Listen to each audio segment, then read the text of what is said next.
Et merci d'être avec nous sur TV5 Monde. Bienvenue si vous nous rejoignez dans 64 minutes. C'est l'heure de 64 débats. Nous allons reparler de la guerre en Iran avec cette question ce soir. Quelles conséquences dans le monde concernant les produits essentiels? Alors on parle bien beaucoup, vous le savez, du pétrole et du gaz, mais vous le verrez, de nombreux autres secteurs et produits sont impactés. Pour en parler avec nous, tout d'abord Yara Rizk, vous êtes journaliste économique. Bonsoir Yara Rizk. À vos côtés, Joseph Taïfé, secrétaire général de Plastalliance. Vous êtes notamment auteur de Plastic Bashing Fake News. C'est aux éditions du Cherche Midi. On parlera notamment du plastique. Fake News, c'est la version anglaise. C'est la version anglaise, effectivement. Et puis également sur notre plateau, Armin Arifi, grand reporter au journal Le Point. Je souligne que vous êtes franco-iranien et puis auteur également de Un printemps adhérent, la vraie vie en République islamique.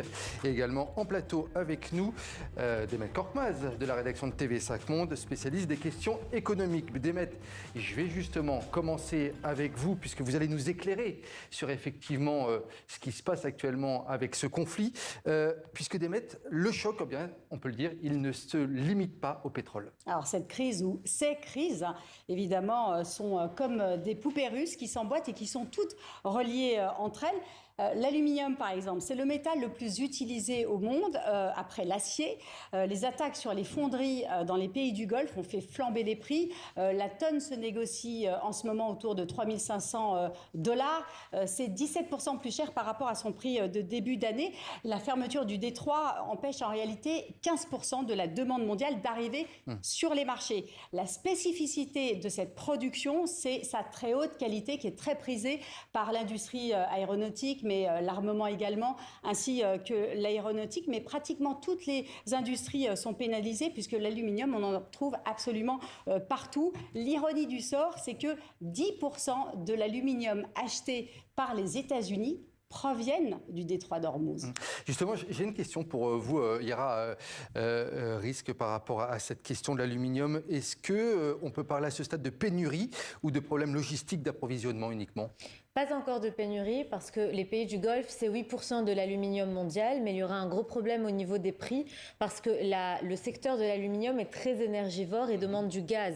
Or aujourd'hui, le prix du gaz a énormément augmenté, ce qui fait que de toute façon, la production du gaz va atteindre des sommets et aujourd'hui, le prix de revenu donc de l'aluminium, par effet mécanique, va lui aussi augmenter.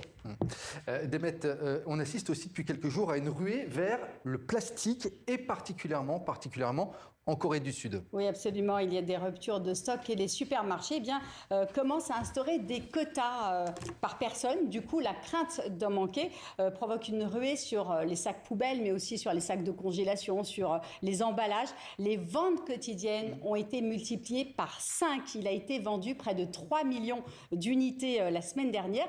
La raison, eh bien, c'est parce que la Corée du Sud est très dépendant du pétrole qui provient du détroit d'Ormuz et des produits dérivés qui lui servent à fabriquer ce plastique. Donc, sans pétrole, pas d'emballage plastique. Près de 90% des objets qui nous entourent sont issus de la pétrochimie. Joseph Taïfé, on parle beaucoup de l'Asie, de ce qui est provoqué au Moyen-Orient, des pénuries. Mais à quand la pénurie en Europe? Est-ce que les industriels ici sont inquiets? Alors, ils sont déjà touchés par une inflation monstrueuse en termes de prix. On a des prix aujourd'hui, je vous prends un exemple sur le polypropylène, 1 000 € la tonne il y a à peu près quelques semaines. Là, on est à 2 700 € sur certaines gammes. Donc, c'est des multiplications par 2, voire 3. Donc, on a des prix qui sont complètement dingues. Alors, ceux qui peuvent payer, ils peuvent fournir. Ceux qui ne peuvent pas payer ne fournissent plus. Et donc, des pénuries peuvent se créer par le fait qu'on ne puisse pas livrer de la marchandise. Mais on a déjà, on va dire, sur certains types de polymères et certains types de plastiques, déjà des problèmes d'approvisionnement et sur lesquels on risque d'avoir effectivement, à terme, d'ici 2, 3, 4 semaines, des rayons qui peuvent être vides dans les supermarchés ou dans certaines catégories, on va dire, de biens de consommation. Et la production chinoise, elle passe aussi par le détroit d'Ormuz, puisque la Chine est le premier producteur mondial, un tiers de la production. Tout à fait. Alors la Chine, en fait, produit plus de plastique que l'Union européenne et les États-Unis réunis. sauf qu'effectivement, elle importe énormément de pétrole et 90% du pétrole iranien allait effectivement en Chine. Et donc aujourd'hui, elle va sur les marchés, elle essaye de trouver effectivement sa matière première pour déjà son activité locale, on va dire, à domicile. Et donc effectivement, ça fait une compétition entre les Européens et les Chinois pour mettre la main sur la matière première, parce que celui qui domine l'industrie des plastiques domine le monde. C'est la seule famille de matériaux qui est présente dans tous les secteurs d'activité, c'est-à-dire l'agroalimentaire, le nucléaire, les énergies renouvelables, la mobilité, l'armement. Le plastique est effectivement devenu un enjeu de puissance géopolitique. Demet, vous nous parliez donc du plastique et de l'aluminium, mais on peut dire qu'il y a sans doute plus grave puisqu'il y a un risque de sécurité alimentaire. D'ailleurs, l'ONU évoque une menace sur la sécurité alimentaire mondiale. Oui, la question des engrais est de loin la plus problématique, tout simplement parce que 30% de la production mondiale passe par le détroit d'Ormuz depuis le début de la guerre. 92% d'engrais ne peut plus arriver sur les marchés mondiaux. En fait, il n'y a quasiment plus rien qui sort du détroit d'Ormuz. Ces engrais ont pris évidemment énormément, les coûts ont énormément augmenté, entre 45 et 58%. On était à plus d'1 million de tonnes. On est arrivé en un mois seulement à uniquement 80 000 tonnes. Donc la chute, elle a été très brutale et très rapide. Alors, qui sont impactés? Évidemment, les pays asiatiques, les grands pays producteurs de produits agricoles, évidemment la Chine, la Thaïlande, le Vietnam, tous ces pays, l'Inde également, qui produisent notamment du riz, vont avoir des difficultés. Mais également l'Afrique. 80%, c'est la dépendance, c'est le niveau de dépendance de l'Afrique sur les engrais. Et là, on voit que ce continent est particulièrement vulnérable. Le problème, c'est que les pays, dans le monde, ne disposent pas de réserves stratégiques, comme c'est le cas pour le pétrole.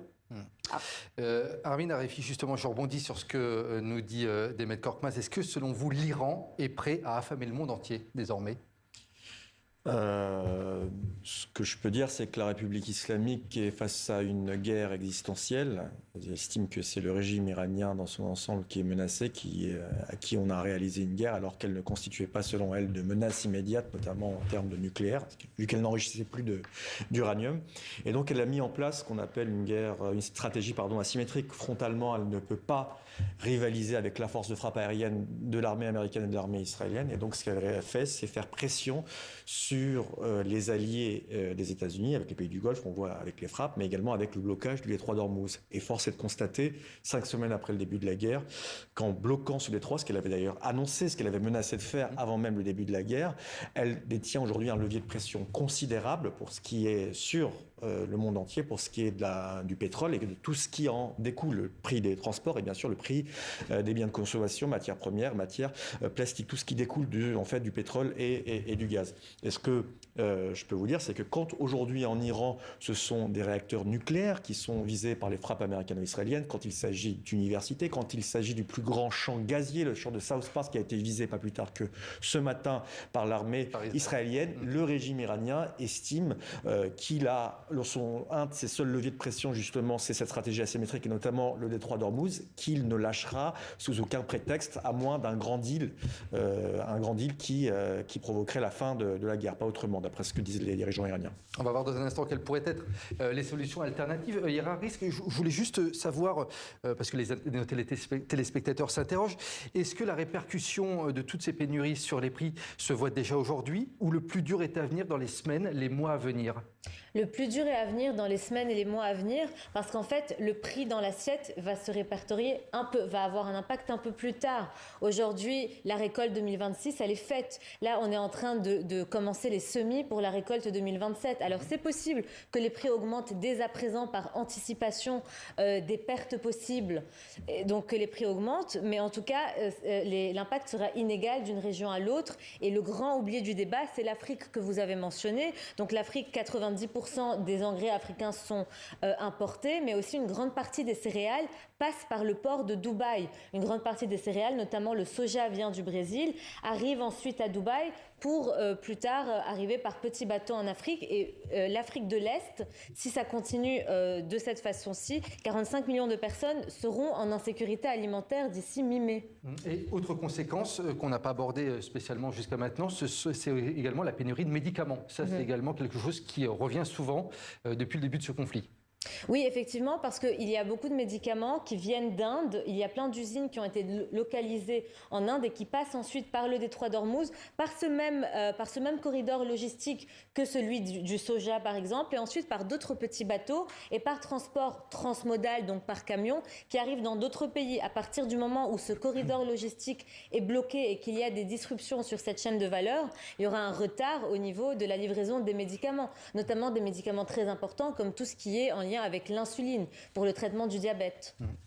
Joseph Taïfé, justement, est-ce qu'il y a un risque également de pénurie de plastique et quelles pourraient être les conséquences d'une pénurie mondiale de plastique? C'est tout simplement l'économie qui s'arrête. Toute l'économie? Aujourd'hui, pour qu'une économie, on va dire moderne, puisse fonctionner, il faut globalement 4 principes: l'ammoniac, les métaux, le béton-ciment et les plastiques. Le verre et le papier carton, on peut, on va dire, s'en passer dans la vie courante, mais en tous les cas, le plastique, si vous ne l'avez pas, effectivement, la partie agroalimentaire, vous avez parlé aussi des médicaments, il faut bien aussi les emballer. Un autre aspect dont on ne parle pas et qui sont des produits à fort renouvellement, c'est justement les produits médicaux. Moi, je me rappelle de la période du Covid dans laquelle le gouvernement n'avait pas assez de masques en stock. Or, les masques, ce sont 100% du plastique, c'est le fameux polypropylène. Et moi, ce que j'ai peur, c'est qu'on se retrouve, si la crise continue et cette guerre continue, qu'on se retrouve avec une crise, on va dire 10 puissance 10, mais pas seulement sur des masques. Ça peut être sur des seringues, ça peut être sur des blouses, ça peut être sur des gants, ça peut être sur énormément de choses qui peuvent effectivement manquer à terme. À terme. Demet, vous vouliez rajouter quelque chose? Armin, on parle beaucoup des conséquences en Asie, en Afrique, en Europe, mais les conséquences en Iran pour la population, sur la sécurité alimentaire, sur tous ces produits qui vont arriver à manquer. C'est une inflation terrible. Avec la guerre, elle avait déjà commencé avant même la guerre. D'ailleurs, c'était une des raisons pour lesquelles les Iraniens étaient sortis dans la rue au mois de décembre avant de se faire massacrer dans la rue. Aujourd'hui, la population se retrouve vraiment entre le marteau des bombardements et l'enclume des mollahs, avec des exécutions chaque jour à l'intérieur du pays, un régime de fait beaucoup plus dur qu'au début de cette guerre. Et de l'autre côté, des Iraniens qui sont donc terrés chez eux face au bombardement. Donc c'est une situation qui est une situation catastrophique, qui est la pire que l'on pouvait avoir. C'était pas faute d'avertir notamment les diplomates américains justement sur les dangers de cette guerre s'il n'y avait pas de but précis. Et le problème aujourd'hui, c'est qu'on n'a pas de but précis. Côté américain, on a une déclaration assez incendiaire du président américain qui annonce qu'il va frapper à l'issue d'un ultimatum tous les sites énergétiques, ponts. Ça a déjà commencé au cours des derniers jours. Et donc, de fait, c'est un scénario catastrophe avec une population qui, à l'issue de cette guerre, aura des problèmes économiques qui seront renforcés. À ce moment-là, est-ce qu'on sera face à une nouvelle perspective, possibilité de manifestation? Certainement, mais il est à craindre que la répression gouvernementale ne soit encore plus importante en l'absence d'une opposition constituée et armée à l'intérieur du pays. Yara Rizk, je reviens vers vous pour un volet économique également sur les exemples concrets et les alternatives qu'on pourrait avoir. On se pose souvent la question, mais est-ce qu'il y a des routes alternatives au détroit d'Ormuz? Je prends un exemple. Aujourd'hui, Taïwan a dit a décidé de s'approvisionner en pétrole depuis les ports saoudiens de la mer Rouge. Voilà un exemple qui a été donné aujourd'hui. Est-ce qu'il va y avoir des exemples comme ça qui vont se développer dans les semaines à venir? Oui, précisément, il s'agit du port de Yanbu en Arabie Saoudite. Sinon, il y a le port de Fujairah aux Émirats Arabes Unis. Le problème pour le port de Yanbu, aujourd'hui, on peut l'utiliser sans problème, mais il y a la menace des Houthis au niveau de Bab el-Mandeb, ce qui fait que c'est pas un corridor logistique qui est à 100% sécurisé. Il y a d'autres corridors logistiques, notamment par exemple entre l'Inde et la Russie, pour ensuite arriver en Europe depuis le golfe du Bengale. Mais ça, c'est très long, et puis il y a des problèmes aussi au niveau de la météo quand on arrive au nord de la Russie. Donc il y a d'autres corridors logistiques. D'autres voies, mais compliquées sur le terrain. Mais c'est très compliqué sur le terrain. Il y a aussi le Cap de Bonne-Espérance, mais c'est encore beaucoup plus coûteux. Et il y a aussi beaucoup de trafic au niveau des bateaux qui sont arrivés au niveau du sud, d'Afrique du Sud. Donc les alternatives existent, mais elles sont longues, coûteuses et insuffisantes. Et quel est le niveau de coopération entre les Houthis en ce moment et le régime iranien? Jusqu'où peuvent aller Est-ce qu'il y a vraiment une coordination entre les deux? Une coordination qui s'est renforcée au fil des années, qui s'est renforcée à la faveur de la guerre menée par l'Arabie Saoudite au Yémen pour déloger les rebelles yéménites Houthis de la capitale Sanaa.